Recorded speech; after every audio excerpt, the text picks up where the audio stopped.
Bismillahirrahmanirrahim. Assalamualaikum warahmatullahi wabarakatuh. Waalaikumsalam.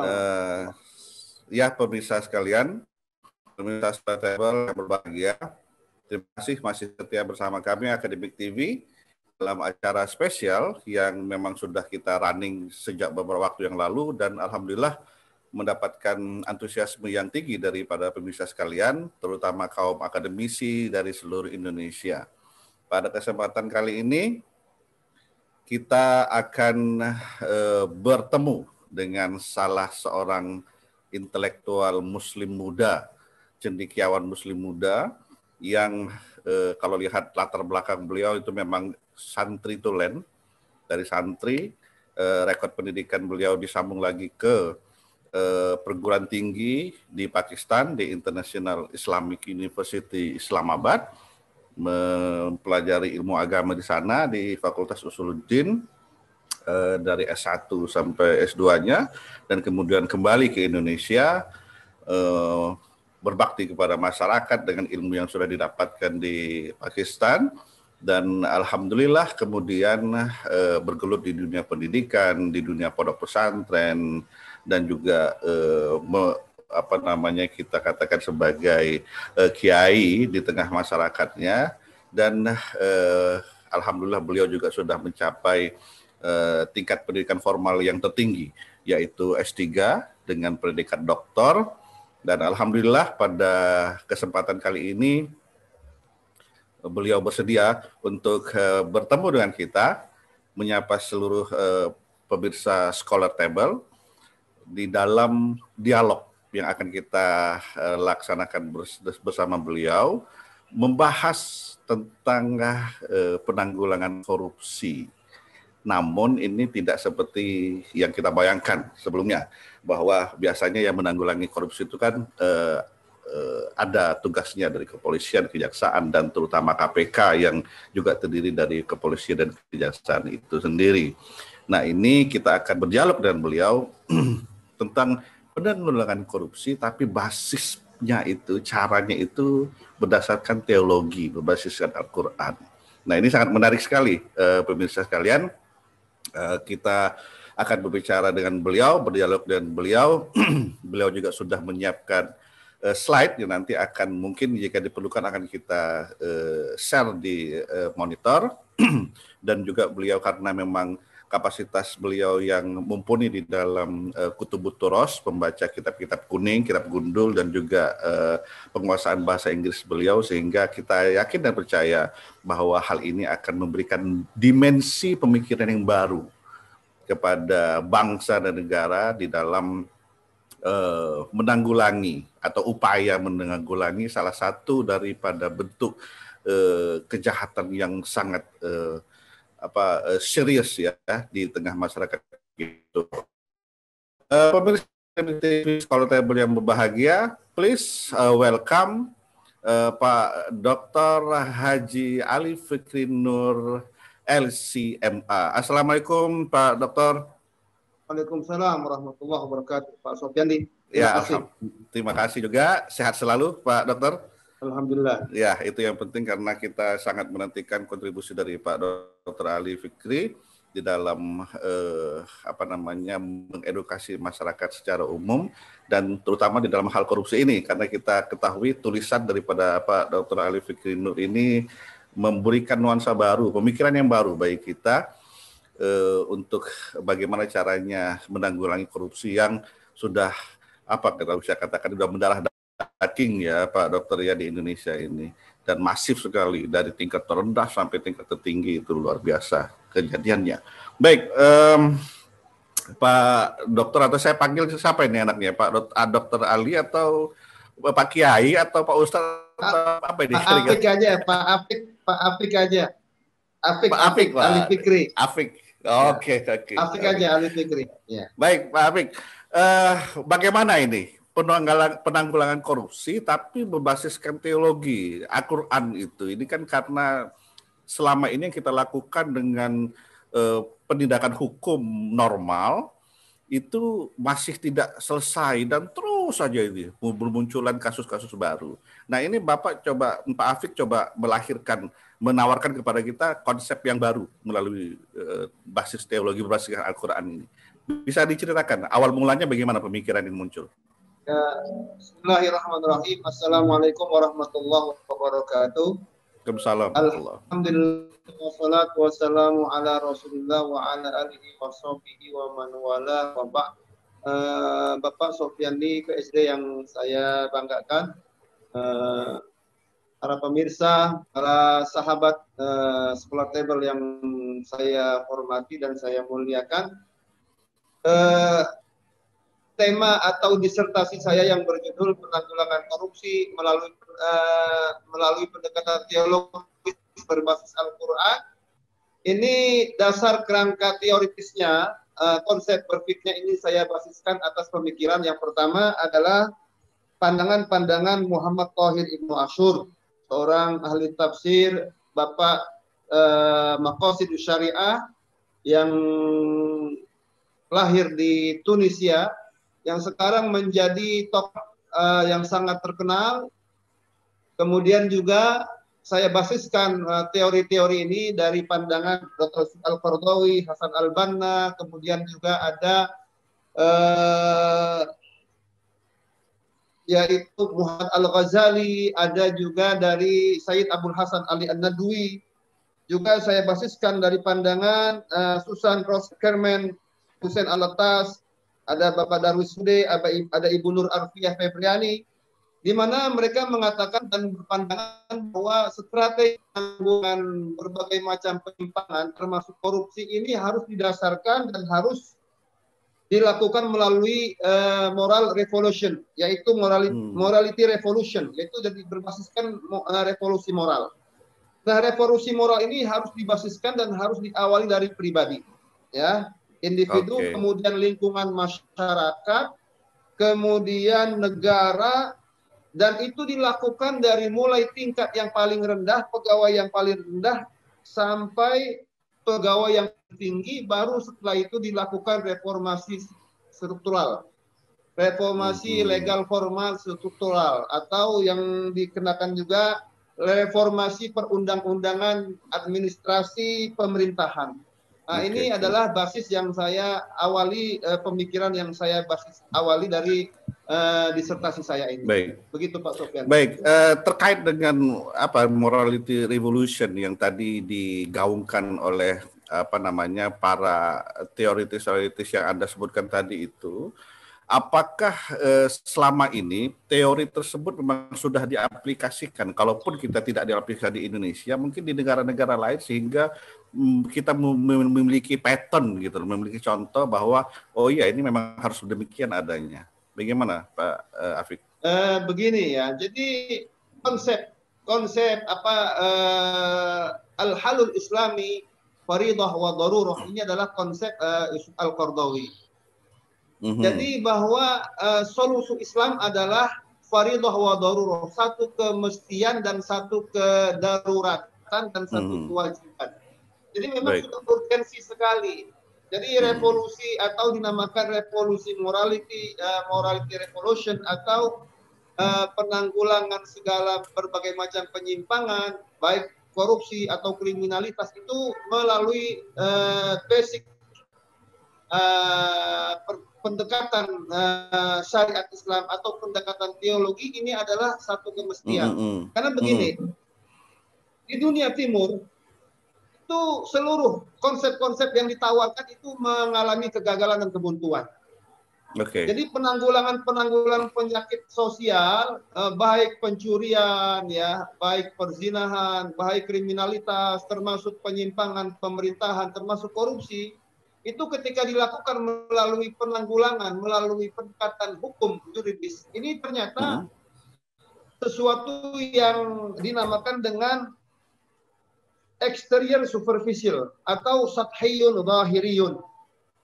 Jadi pendekatan yang bersifat kulit luar. Jadi pendekatan ini tidak pendekatan yang mendalam sehingga masuk ke dalam substansi permasalahan, yaitu pendekatan teologi atau agama, atau dikenal juga dengan satu pendekatan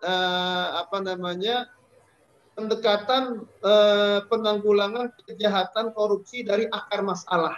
Nah, jadi kita bukan pakai tambal sulam. Jadi selama ini penanggulangan yang tambal sulam, terutama melalui pendekatan yuridis, aspek hukum yuridis, ini ternyata tidak efektif. Maka kita perlu konsep baru, pertemuan baru, yaitu saya namakanlah dengan penanggulangan korupsi melalui pendekatan teologis berbasis Al-Quran. Baik.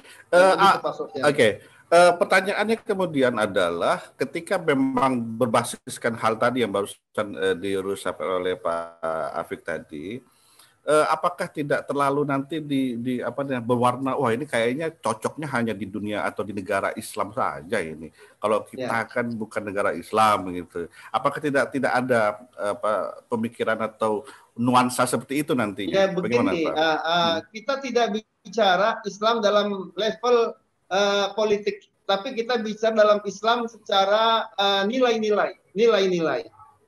Jadi negeri kita sesungguhnya sudah dinamakan negeri Islam. Karena memang nilai-nilai yang tersemai di Indonesia adalah nilai-nilai Islam. Nilai-nilai ketuhanan. Jadi ini sebetulnya sejalan dengan nilai-nilai Pancasila itu sendiri. Jadi karena yang kita kedepankan adalah nilai-nilai universal. Jadi semua agama, baik Yahudi, Nasrani, ya itu sepakat. Bahkan dalam kitab Taurat itu ternyata ketika saya telaah banyak memuat ayat-ayat atau kisah-kisah tentang korupsi dalam kitab Taurat, dalam kitab Injil, apalagi Al-Quran. Jadi ternyata ini adalah merupakan satu spirit seluruh agama. Jadi nilai-nilai universal. Jadi kita tidak perlu terlalu takut dengan bahwa kalau kita bicara penanggulangan korupsi melalui pendekatan teologis, ini berarti kita ingin mendirikan negara Islam, tidak. Jadi karena memang untuk mengisi ruang yang masih kosong, yang selama ini adalah tambal sulam, sehingga tadi penanggulangan itu bersifat tambal sulam. Nah, kalau penanggulangan korupsi melalui pendekatan teologis, ini bukan lagi pendekatan yang tambal sulam, tapi pendekatan yang komprehensif, integral. Nah, disinilah nilai yang menjadi kekhasan dari disertasi saya itu. Begitu, Pak Sobat. Baik, secara umum kalau kita bicara tentang korupsi, sebagaimana juga tadi yang Pak Afik sebut bahwa ini juga di dalam Taurat, di dalam kitab suci yang lain juga sudah dibahas tentang hal-hal seperti ini. Di dalam bukan aplikasi ya, kalau praktek yang terjadi di zaman sekarang ini kan ada yang sifatnya korupsi massal, ada yang sifatnya korupsi individu.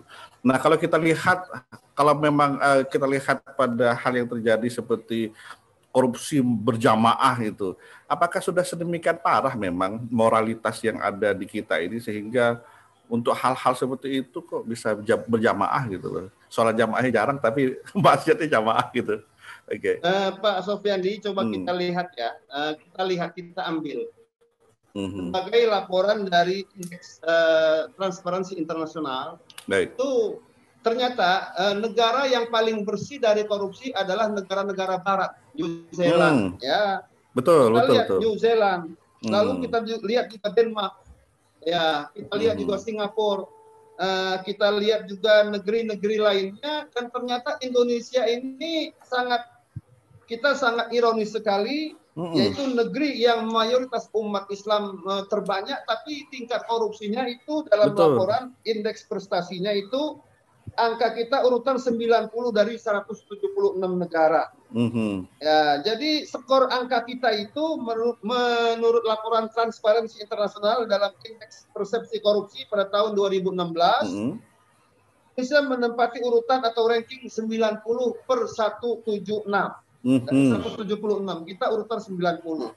Atau dengan skor angka 37 per 100. Jadi dari angka nilai 100, itu angka kita 37. Itu sangat ironis.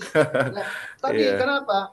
Karena ternyata itu korupsi itu sudah masif. Tadi yang Pak Sofyan dikatakan, itu sudah masif di mana-mana. Jadi rakyatnya juga ingin dan membiarkan korupsi, lalu pemerintahnya, para politisinya juga mencontohkan, apalagi dalam kampanye, mencontohkan itu praktek-praktek koruptif. Nah inilah yang menjadi ironis ya.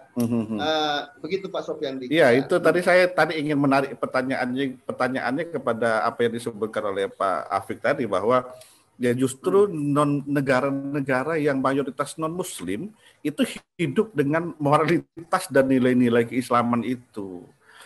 Ini sebenarnya pertanyaan loh, Pak Afik ya, yang harus kita renungkan lah kira-kira.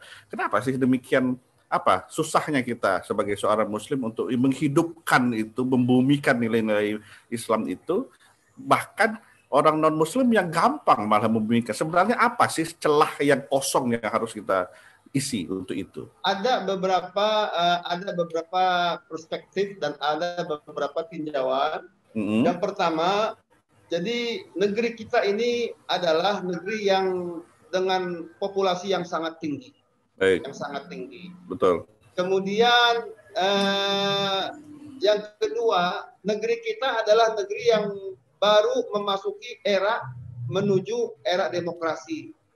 Jadi menurut Syed Al-Attas, itu Naqib Al-Attas, jadi semakin negeri itu sedang mengalami transisi menuju demokrasi, maka di sana tingkat korupsi juga akan melebar karena di sana ada otonomi daerah, ya ada perluasan daerah, ada tersemainya para politisi, maka otomatis jadi tingkat korupsi ini juga akan semakin meningkat. Nah, berbeda dengan negeri-negeri barat tadi yang kita katakan Denmark, Singapura, New Zealand, karena memang negeri mereka kan dengan populasi yang sangat minim, sedikit.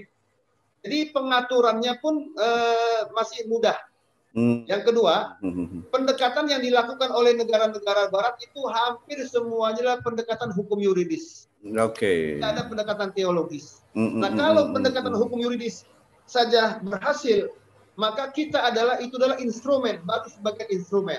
Apalagi kalau kita lakukan melalui pendekatan yang sifatnya mendalam, substantif, sampai ke akar permasalahan itu teologi, maka ini akan beres. Jadi kenapa? Jadi korupsi ini bukan hanya selesai melalui pendekatan hukum. Jadi orang kalau dibangun moralitasnya, maka ini tanpa ada penjara pun korupsi ini akan hilang. Jadi kalau basis teologinya itu dibangun. Oke. Baik, basis teologi itu dibangun sehingga moralitas itu ada gitu ya. Kemudian mengiringi setiap gerik kehidupan manusia. Saya mau menuju ke situ, tapi saya mau sedikit lagi sebelum menuju situ ada pertanyaan. Morality approach ini yang tadi Pak Afik dengungkan itu. Lalu kemudian law enforcement di dalam kehidupan bernegara itu kan merupakan bagian dari ciri demokrasi ini, Pak Afik. Iya. Nah, morality approachment dengan demokrasi itu bisa nggak berjalan beriringan? Itu pertanyaannya. Iya. Morality approach sebetulnya morality approach ini tidak akan berturan dengan demokrasi ya. Karena tadi kita katakan itu adalah nilai-nilai luhur, nilai-nilai universal. Demokrasi juga kan adalah nilai universal kan. Moral approach atau revolution juga adalah nilai-nilai universal. Jadi sesuatu yang bersifat nilai universal pada hakikatnya itu akan sinergi, akan jalan beriringan, akan berjalan beriringan. Ya. Baik. Ya, itu kenapa saya tanyakan demikian? Karena terkadang bagi kaum-kaum yang dalam tanda kutip Islamofobia itu kan, kalau kita berbicara tentang teologi approach, kemudian apalagi berbasis Al-Quran, wah ini hukum syariah ini ngeri sedap ini, potong tangan, potong kepala, kisos dan sebagainya, melanggar HAM dan sebagainya. Masalahnya seperti itu, Pak Afik. Tanggapan Anda bagaimana terhadap pemikiran Islamofobia seperti ini? Ini begini. Jadi al-Islamu mahjubun bil muslimin. Itu adalah ungkapan yang sangat populer. Jadi mengapa nilai-nilai Islam yang indah itu banyak disalahpahami oleh umat Islamnya sendiri. Jangankan orang di luar Islam, orang Muslim pun banyak yang menyalahi atau banyak tidak memahami ajaran-ajaran Islam, sehingga muncul dalam benak dia tadi Islamofobia. Kalau penanggulangan korupsi melalui pendekatan teologis, maka yang muncul di benak mereka adalah potong tangan. Padahal dalam disertasi saya jelaskan, sebetulnya hukum korupsi itu bukan potong tangan. Bukan potong tangan. Ya. Dan itu adalah berdasarkan hadis sahih Rasulullah Sallallahu Alaihi Wasallam. Jadi Rasulullah mengatakan, laisa ala muntahibin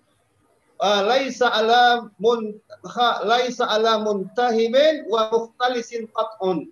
Itu hadis Nabi ya.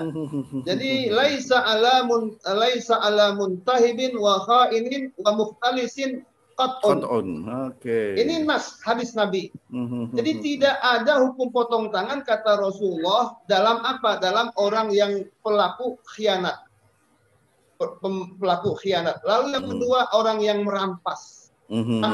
Pembegal, merampas ya.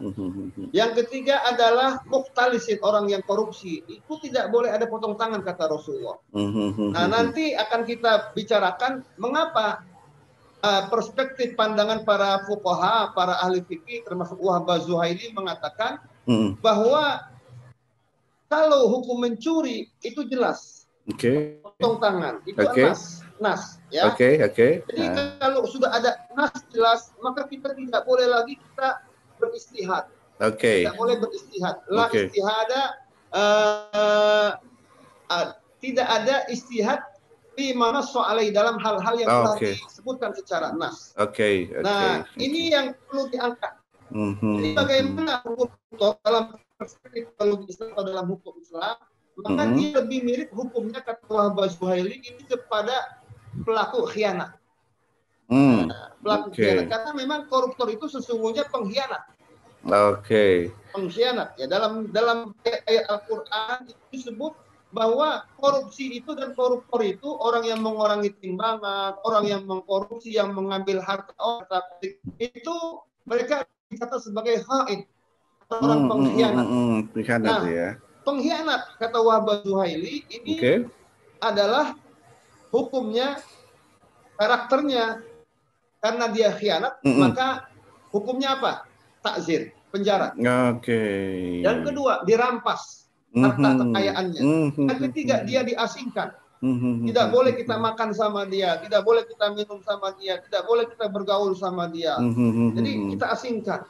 Nah, jadi ternyata tidak seperti seburuk dan seserem apa yang ada di benak orang. Nah, itu kan. Ini pemirsa Scholotable sekalian, ini ada nuansa new dimension pemikiran yang kita dapatkan ya. Ternyata bahwa korupsi itu tidak kepada pencurian, tetapi justru pengkhianatan itu kategorinya, sehingga tidak ada potong tangan di situ, dan hadisnya tadi sudah dijelaskan oleh Pak Afiq tadi. Cuman saya tanya dikit lagi lah tentang ini Pak, kenapa tidak korupsi itu nggak dikiaskan gitu? Kita pakai kias pencuri itu, tapi kenapa kok kepada khianat tadi, apa sih motivasi hukumnya gitu? Iya, jadi kalau sudah dijelaskan secara tekstual oleh Rasulullah, maka kias pun tidak berlaku di sana. Jadi kalau sudah ada nas, baik Al-Quran maupun hadis, maka kias sudah tidak berlaku. Makanya kan kias itu kan apa? Al-Quran, sunnah, ijma, baru kias. Berutamanya kan? Iya, betul. Jadi kalau sudah ada nas, ayat Al-Quran atau hadis Nabi, maka kias sudah tidak berlaku di situ. Nah, baik, gitu ya. baik, Kecuali baik. tidak ada nas, baru kita pakai gitu kan. Baik. Baik, pemirsa Scholotable yang berbahagia, ini pasti Anda juga masih banyak pertanyaan-pertanyaan yang ingin digali kembali. Cuman kalau kita paksakan tentu akan panjang sekali, menarik sekali ini. Tapi baiklah, coba kita terus untuk kemudian menggali kembali apa yang sudah didapatkan dari disertasi yang telah dibikin oleh Pak Afiq ini. Sehingga ketika sudah Anda jabarkan bagaimana teori-teori yang berdasarkan Al-Quran, berdasarkan hadis tadi itu di dalam morality approach terhadap penanggulangan korupsi. Nah, khusus di Indonesia sekarang, bagaimana untuk mengaplikasikan itu sekarang, Pak Afiq? Jadi begini Pak Sofyandi, jadi untuk membangun disertasi ini, makanya saya lakukan beberapa pendekatan, mungkin bisa dibuka tadi filenya itu. Sebentar saya buka dulu, Pak. Ya. Bentar ya. Kita buka Jadi di situ ada, ya.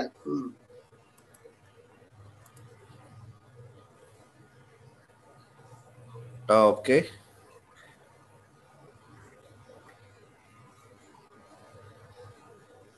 Yang atas saja dulu, yang atas dulu, yang kedua. Nah ini bagannya kita lihat. Nah ini ya. Ini ya. Jadi temuan disertasi ini kan. Ya, jadi di sini ada sebab utama korupsi dan solusi.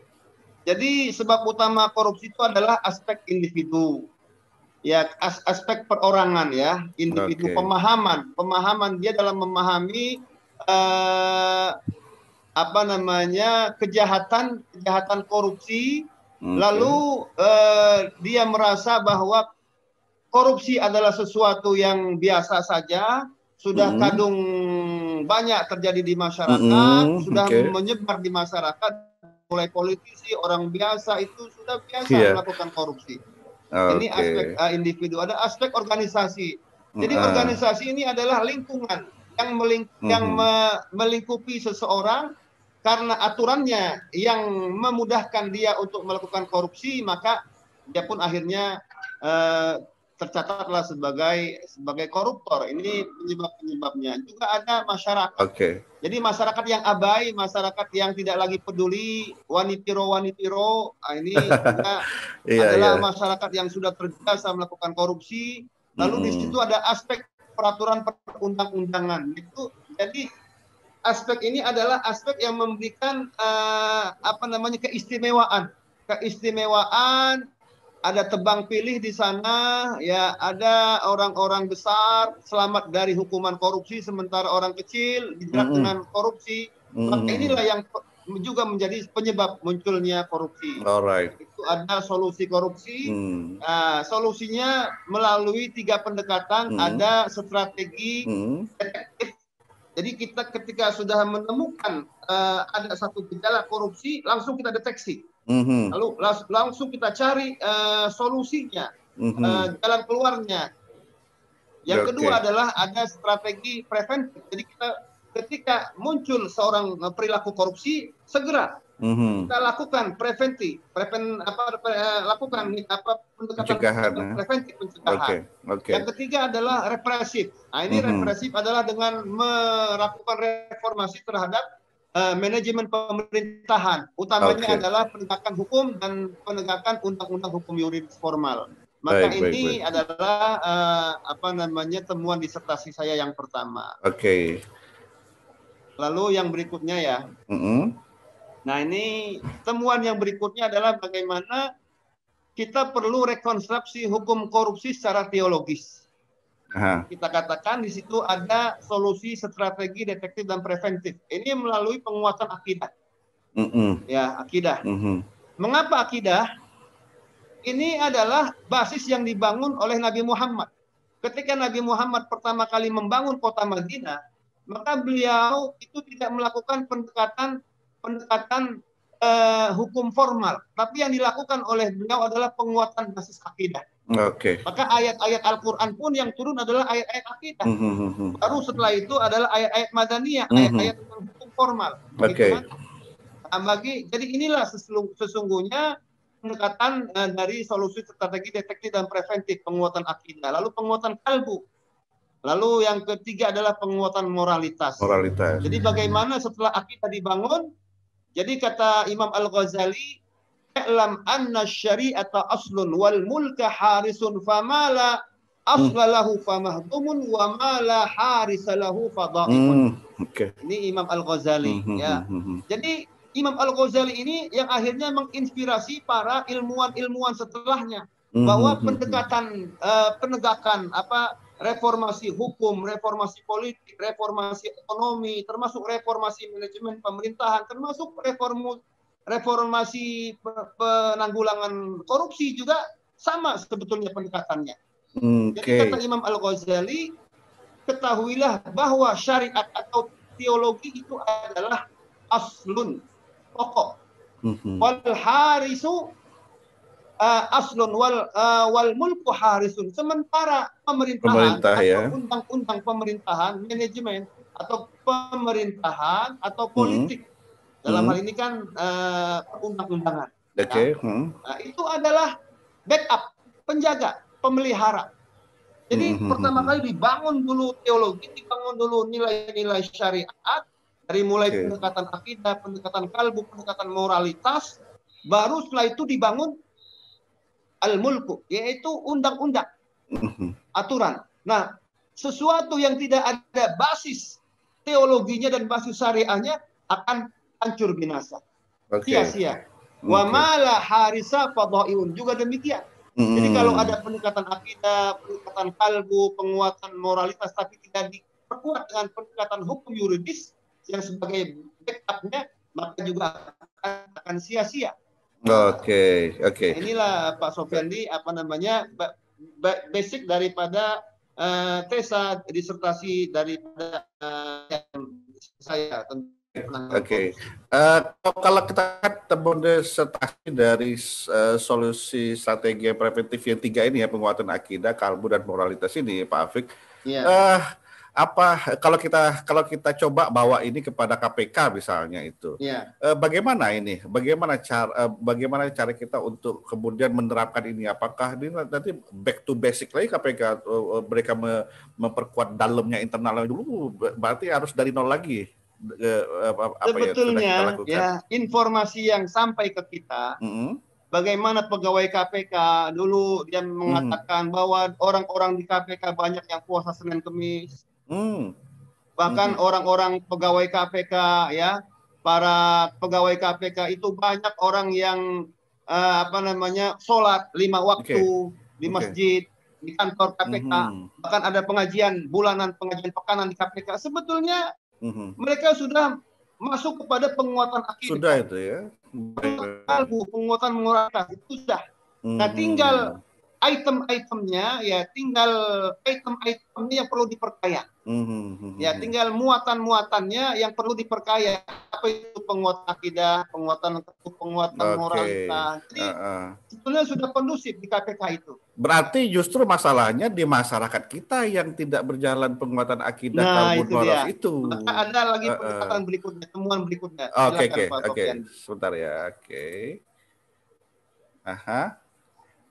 Ini ya. Oke. Atau yang lalu yang kedua, solusi strategi represif. Tadi kan detektif represif. Bagaimana caranya? Melalui penguatan lembaga pengawasan Al-Hisbah. Nah, kalau kita bicara Al-Hisbah, maka kita bicara tentang hukum amar ma'ruf dan nahi munkar. Nah, itu dia. KPK, Mahkamah Agung, Jaksa Agung, itu adalah lembaga pengawasan. Ada Dewan Pengawas. Kemudian ada penguatan hukum yuridis dan dunia peradilan. Nah, ini ada kita sudah tahu semua ya. Yang ketiga ada penguatan masyarakat. Nah, juga penguatan masyarakat diperkuat kita.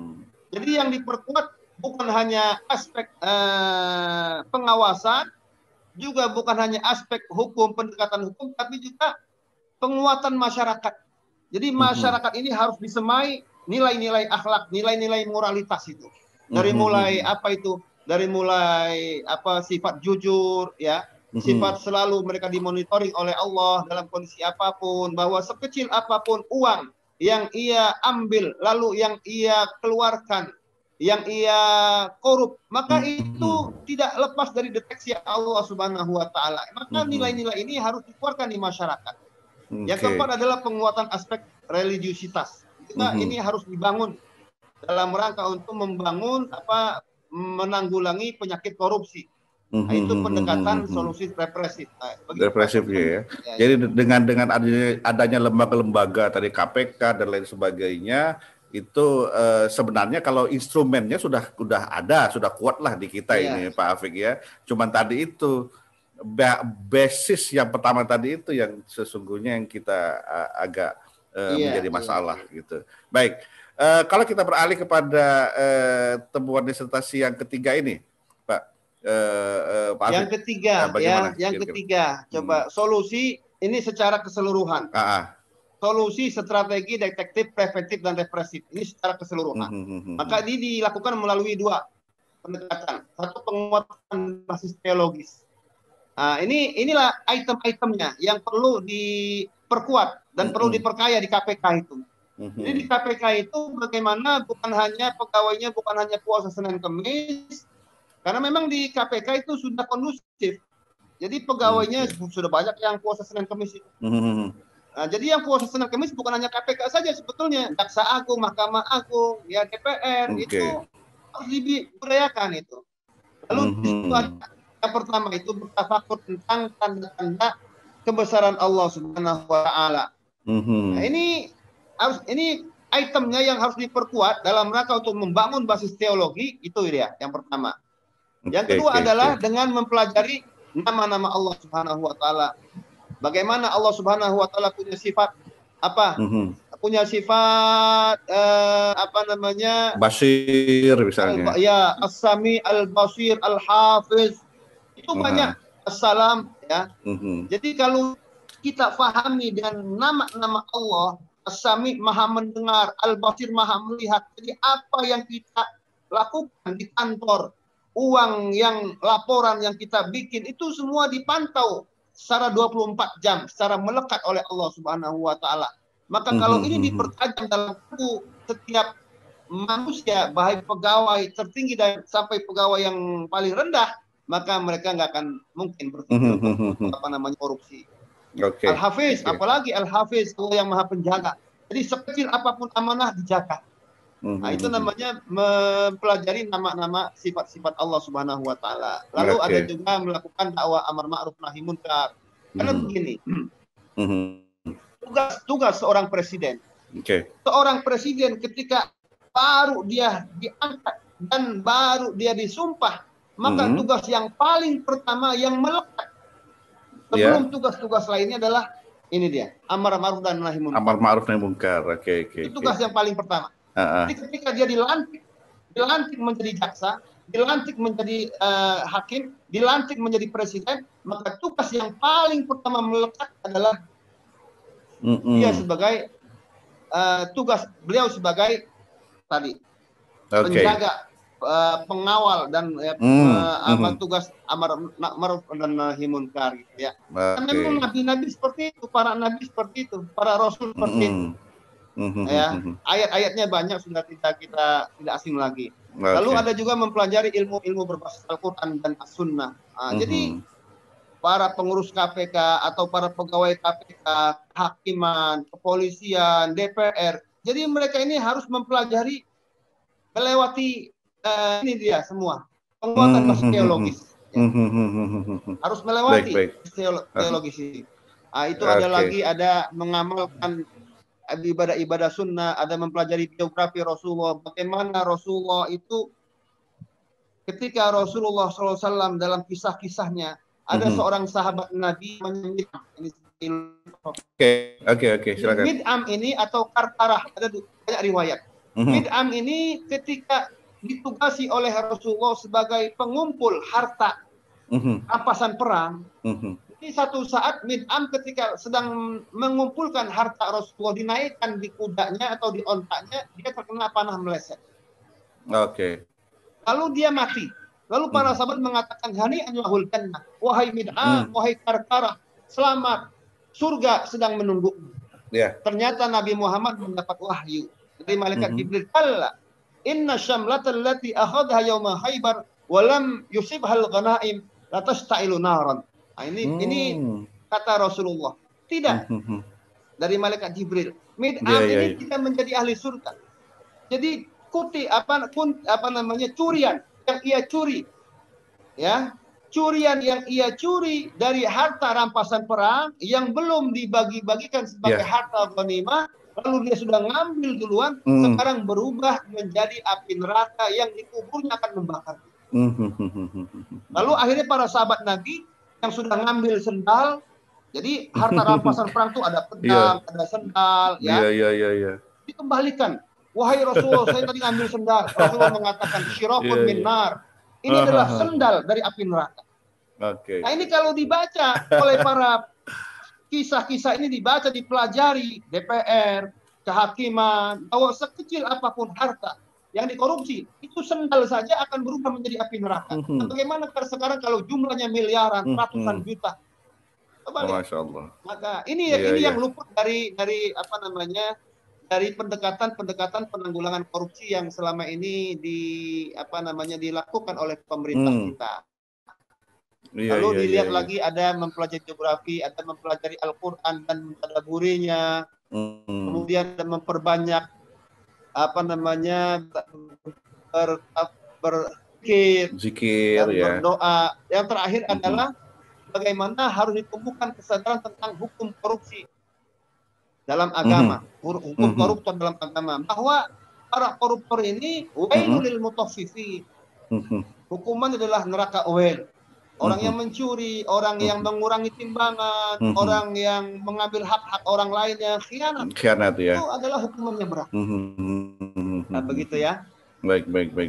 Lalu Pak Sofyandi, itu ada lagi bagaimana penguatan nilai-nilai teologis itu melalui rambu-rambu Al-Quran tentang pengelolaan harta negara dan manajemen untuk membentengi diri dari korupsi. Ada honesty, ada amanah, ada benar, ada menepati janji. Dulu Pak SBY sering memiliki punya slogan ya, transparansi, akuntabilitas, the right man on the right place. Itu sebetulnya nilai-nilai Islam yang perlu dikembangkan. Itu Pak SBY dulu sering mengulang-ulang itu, bahwa pegawai negeri, bahwa seluruh pemegang stakeholder itu harus punya sifat-sifat amanah, sifat menepati janji, ya, sifat benar.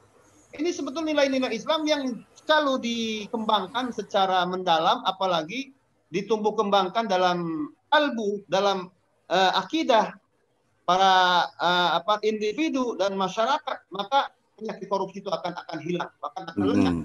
Baik. Pak Afik, baik, menarik sekali ini pemirsa Sekolah Tabligh yang berbahagia.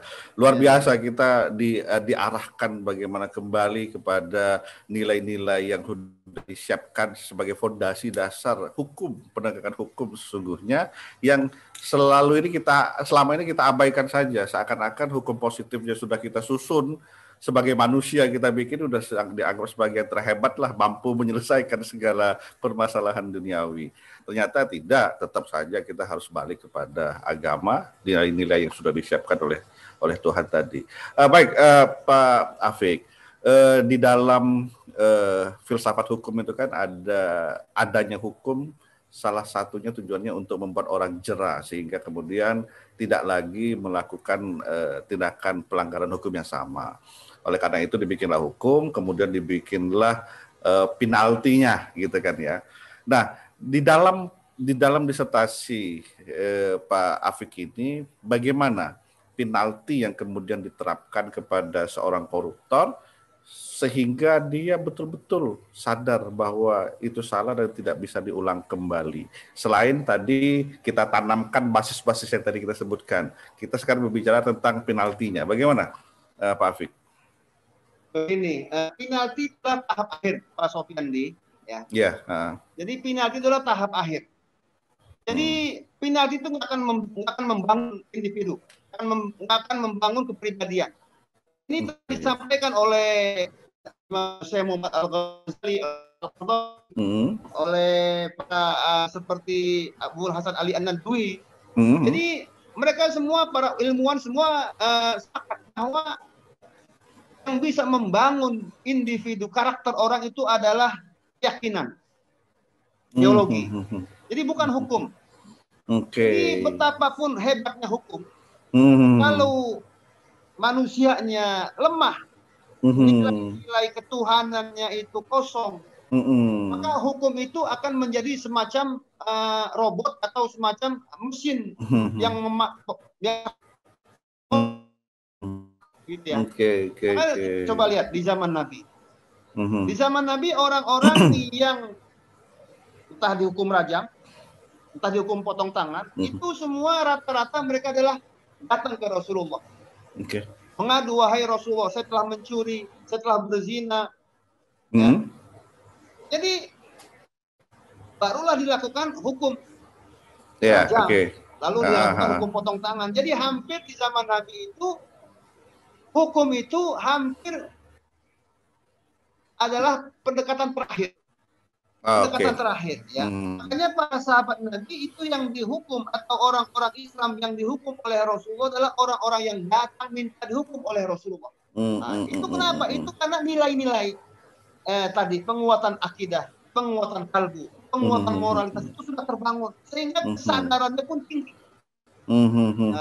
Tapi kalau seandainya pendekatan ya penalti yang dilakukan di penalti ya, hukum penjara lalu dirampas lalu dimiskinkan mereka lalu diasingkan mereka maka ini tidak akan membentuk karakter tidak akan membangun karakter iya, bahkan tidak bikin jera juga gitu ya dan tidak akan bikin kadang-kadang jera bahkan akan penuh itu akan penuh penjara-penjara itu akan penuh terus itu iya ya gitu ya. Nah, inilah apa namanya urgensitasnya pendekatan teologis tadi sebagai bentuk solusi untuk penanggulangan korupsi itu. Sebab kenapa? Dia akan membangun karakter, membangun jiwa. Bangunlah jiwanya, bangunlah badannya untuk Indonesia Raya. Kan WR Supratman seperti itu. Iya. Jadi bangun dulu jiwanya, bangunlah jiwanya, bangun dulu jiwanya. Bangun jiwa itu melalui apa? Melalui pendekatan moralitas, penguatan kalbu. Ya, tadi ya, bukan melalui hukum penal. Solusi akhir. Solusi akhir. Iya. Ini Pak Afik kebalikannya ya. Kalau di dalam hukum positif itu kan justru orang bagaimana cara bikin jerahnya orang dengan dihukum seberat-beratnya dan lain sebagainya. Justru kalau Islam tidak, kita dari awal sekali kita terapkan itu. Dari moralitas, hati, keimanan, dan seterusnya. Itu yang kemudian akhirnya sesungguhnya kalau kita bisa ambil kesimpulan, hukum Islam itu sebenarnya adalah sangat manusiawi sekali, membangun manusia, membangun manusia. Bahkan dia menyelamatkan si koruptor tersebut supaya tidak dihukum, di dunia, apalagi di akhirat, gitu kan? Oke, baik. Bagaimana kemudian tanggapan Pak Afik ini terhadap metode yang ini belum dilakukan sih, tapi katanya seperti di Cina itu dihukum mati, kemudian dimiskinkan, kemudian hal-hal seperti itu. Apakah di dalam Islam juga ada teorinya dimiskinkan, kemudian dihukum mati seperti itu di dalam tindakan korupsi? Jadi yang saya katakan bagaimana hukum koruptor itu? Jadi hukum koruptor adalah ditakzir, ya, ditakzir. Takzir ini adalah kebalikan ada dalam Islam itu ada dua, hukum hudud dan hukum takzir. Nah, hukum hudud ini adalah seperti membunuh, mencuri, menuduh orang, memfitnah orang. Ini ada hukum namanya hukum hudud. Ya, entah kalau dalam Islam itu dihukum rajam atau dihukum potong tangan atau dicambuk. Nah, kalau hukum itu di luar hukum hudud, maka dia masuknya adalah takzir. Nah, takzir ini dikembalikan kepada hakim, maslahatnya. Bagaimana melihatnya? Jadi apa penjara, gitu ya? Berapa lama dia? Sejauh mana efek jeraknya? Ini dikembalikan kemaslahatan kepada seorang hakim tersebut. Yang kedua melalui dirampas. Nah, dirampas juga dia dasarkan hadis Rasulullah. Jadi hadis Rasulullah yang diriwayatkan dari Umar bin Khattab. Bahwa seorang sahabat ada ketemu dia mengkorupsi Quran, mushaf di kendaraannya. Lalu tanyalah, wahai Salim yang merupakan cucunya Umar bin Khattab, bagaimana menurut engkau orang yang kedapatan menilap, mengambil orang lain, mencuri hak orang lain, mengkorupsi hak orang lain, dalam hal ini dia adalah mengkorupsi Al-Quran, ya. Maka Salim menjawab, aku mendengar Rasulullah SAW, ambillah hartanya, rampaslah hartanya yang dikorupsi. Ambillah. Maka disinilah para ulama, para fuqaha mengambil spirit hukum dari nas tersebut, dari hadis Rasulullah tersebut. Jadi hukum koruptor adalah selain dia di penjara dikasih hukuman takzir, maka dimiskinkan. Oke. Dimiskinkan. Yang kedua, dia harus diasingkan. Nggak boleh diajak makan, nggak boleh diajak minum bareng, nggak boleh diajak ngobrol bareng.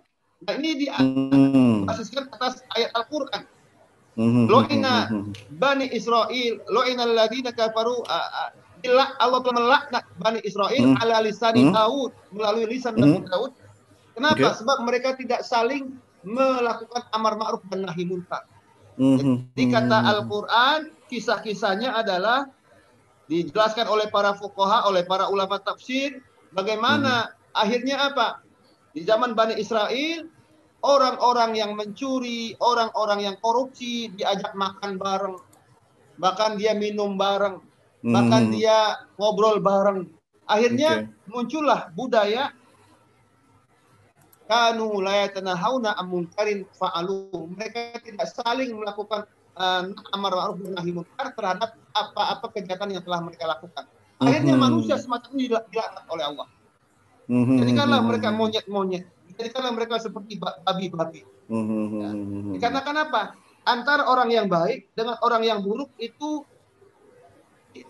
mereka saling bekerja sama. Atas dasar inilah para koruptor itu harus diasingkan. Oke, sehingga tidak ada komunikasi lagi gitu ya.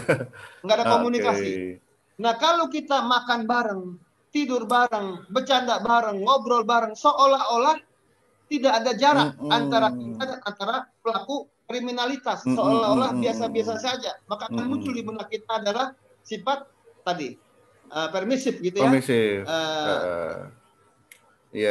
Nah, ini penalti yang telah dijelaskan dalam apa namanya hukum-hukum Islam terkait hukuman bagi para koruptor. Iya. Kalau seandainya belum lagi akhirat, belum akhirat. Hukuman dunia.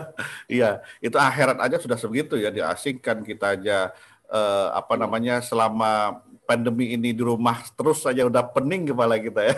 Apalagi kalau diasingkan, tidak ada yang boleh melihat, tidak ada yang boleh menyapa dan lain sebagainya. Nah, kalau pemirsa sekalian, indah sekali memang kalau seandainya kita melihat apa yang sudah dipaparkan oleh Pak Afiq ini.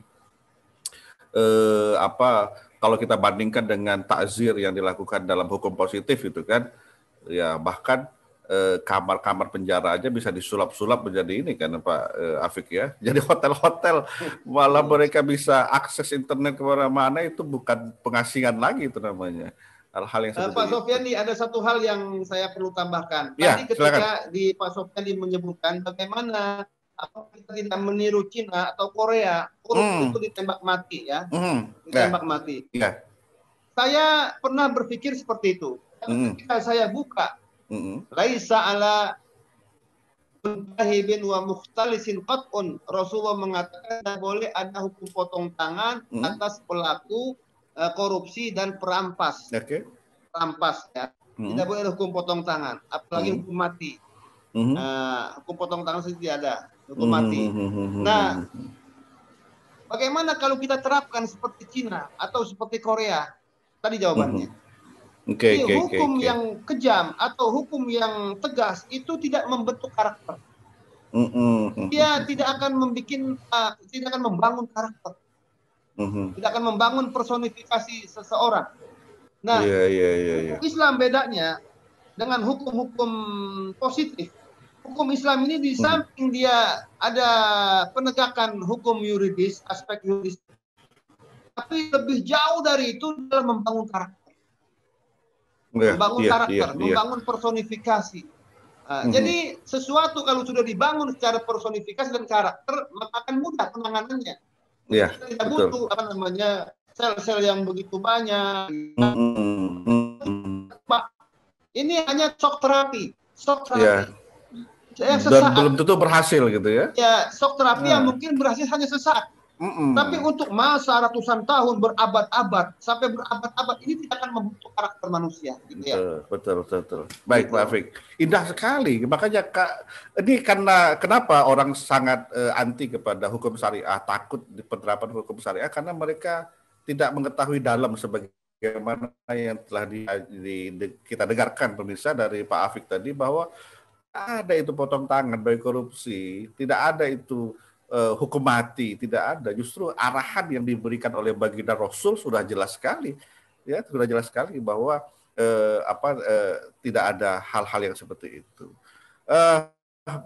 Pak Afik, ini ternyata waktu kita sudah tinggal 2 menit lagi, tidak terasa, tidak terasa indah sekali pembicaraan kita dan diskusi kita pada kesempatan kali ini. Sebelum mungkin kita akhiri, kira-kira konklusi besar.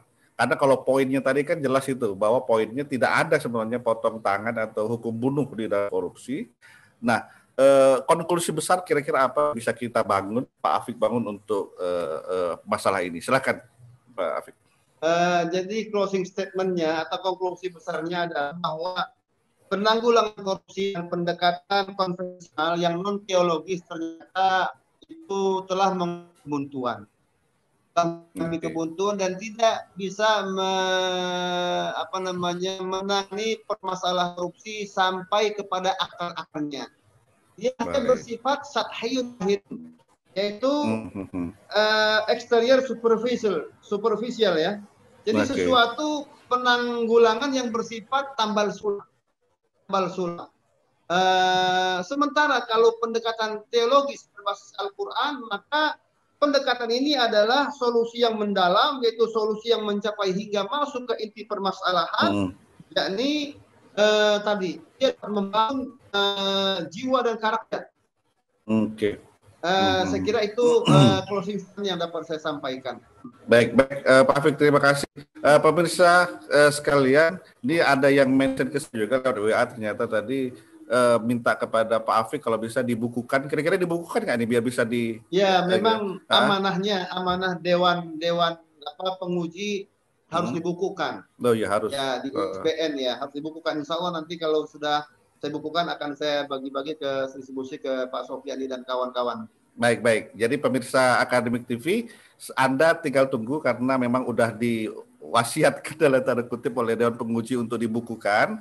Jadi nanti sedang diusahakan oleh Pak Afik untuk berhubungan dengan penerbit, dan beliau sudah mention ke kita untuk kemudian jika sudah terbit, beliau akan informasikan kepada kita dan Anda bisa hubungi Akademik TV untuk kami kemudian hubungi Pak Afik dalam pengadaan buku ini. Pak Afik, terima kasih sudah menyediakan waktu yang udah 1 jam lebih ini dengan kita, dan banyak poin-poin tadi, terutama tadi ya, tidak ada potong tangan, tidak ada hukum bunuh di dalam korupsi. Itu suatu poin yang sangat besar saya kira yang harus dipahami oleh masyarakat secara luas. Pemirsa Akademik TV, Anda semua yang kebanyakan adalah para akademisi, bisa sebarluaskan informasi ini sebaik-baiknya, dan tentu nanti kita akan baca lebih detail lagi dari buku yang nanti akan terbit insya Allah, Pak Afik ya. Kira tunggu itu semuanya. Saya kira demikian. Sekali lagi terima kasih kepada Pak Afik sudah menyediakan waktu. Terima kasih juga kepada pemirsa Scholar Table. Mohon maaf jika ada kata-kata yang salah dari saya. Saya Sofiandi, mohon pamit. Kita ketemu pada Scholar Table yang akan datang. Wabillahi taufiq wal hidayah. Wassalamualaikum warahmatullahi wabarakatuh. Waalaikumsalam.